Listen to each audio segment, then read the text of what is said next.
భారతీయ చిత్ర పరిశ్రమలో most eligible bachelors list తీస్తే చాలా మంది కథానాయకులు కనిపిస్తారు.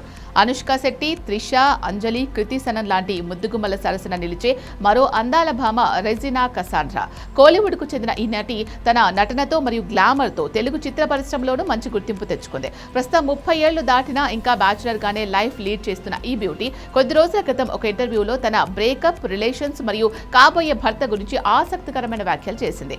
శివ మనసులో శృతి సినిమాతో టాలీవుడ్లోకి అడుగుపెట్టిన రెజినా కసాండ్రా ఆ తర్వాత రొటీన్ లవ్ స్టోరీ, కొత్త జంట, రారా కృష్ణయ్య, పిల్లా నువ్వులేని జీవితం, సుబ్రహ్మణ్యం ఫర్ సేల్, సౌఖ్యం, జో అచ్యుతానంద వంటి ఎన్నో చిత్రాల్లో నటించింది. తెలుగుతో పాటు హిందీ, తమిళం, కన్నడ భాషల్లోనూ మెరిసింది. ఇండస్ట్రీలోకి వచ్చి దాదాపు 20 ఏళ్లు కావస్తున్నా ఆశించిన స్థాయిలో స్టార్డమ్ అందుకోలేకపోయినప్పటికీ హీరోయిన్ గానే కాకుండా స్పెషల్ సాంగ్స్ లోనూ నటించి ప్రేక్షకులను అలరించింది. కెరియర్ ప్రారంభం నుంచి రెజినాపై ఎన్నో గాసిప్స్ వచ్చాయి. ముఖ్యంగా హీరోలు సందీప్ కిషన్, సాయి ధరమ్ తేజ్లతో ఆమె రిలేషన్ లో ఉన్నట్లు వార్తలు వచ్చాయి. అయితే వీరిద్దరూ కేవలం తన బెస్ట్ ఫ్రెండ్స్ మాత్రమే అని ఆమె స్పష్టం చేసింది.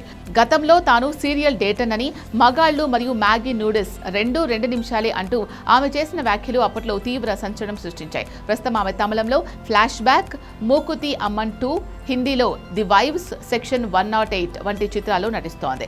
ఇంటర్వ్యూలో రెజినా మాట్లాడుతూ, నేను రూమర్స్ ను అస్సలు పట్టించుకోను, అవి నాకు పిచ్చి లైట్, కానీ నా వల్ల నా ఫ్యామిలీ, ఫ్రెండ్స్ ఇబ్బంది పడితే మాత్రం ఇరిటేట్ అవుతారు. 2020లో నాకు బ్రేకప్, ఆ తర్వాత వేరే ప్రేమలో పడేంత టైం కానీ మైండ్ స్పేస్ కానీ నాకు దొరకలేదు. బ్రేకప్ తర్వాత నేను చాలా విషయాలు నేను ఒక డిటాచ్డ్ పర్సన్ని.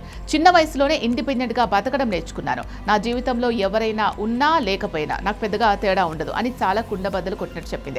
రెజినాను ఆమె తల్లి సింగిల్ మదర్ గానే పెంచారట. అర్ధరాత్రి పూట ఏదైనా అవసరం వస్తే కాల్ చేయడానికి తనకు కేవలం 2-3 ఫ్రెండ్స్ మాత్రమే ఉన్నారని తెలిపింది. ప్రస్తుతం నాతో నేనే డేట్ చేస్తున్నాను, జీవితంలో అసలు పెళ్లి చేసుకుంటానో లేదో కూడా నాకు తెలియదు అంటూ షాకింగ్ కామెంట్స్ చేసింది. నా జీవితంలో ఎవరూ లేనప్పుడు పెళ్లి గురించి ఆలోచించాల్సిన అవసరమే లేదని, మ్యారేజ్ టాపిక్ ఎత్తాలంటే ముందు ఒకరు ఉండాలి కదా అని ప్రశ్నించింది. తనకు కాబోయే భర్త గురించి ఎలాంటి ముందస్తు ఐడియాలు కానీ రిస్ట్రిక్షన్స్ కానీ లేవని రెజినా స్పష్టం చేసింది. కేవలం మానసికంగా బలంగా ఉంటే చాలని చెప్పింది. అయితే తనకు ఆల్ఫా మేల్ టైప్ మగాడు కావాలని ఆమె ఓపెన్ గా క్లారిటీ ఇచ్చింది. ప్రస్తుతం రెజినా చేసిన ఈ బోల్డ్ వ్యాఖ్యలు మరియు వ్యక్తిగత జీవితానికి సంబంధించిన విషయాలు సోషల్ మీడియాలో విపరీతంగా వైరల్ అవుతున్నాయి.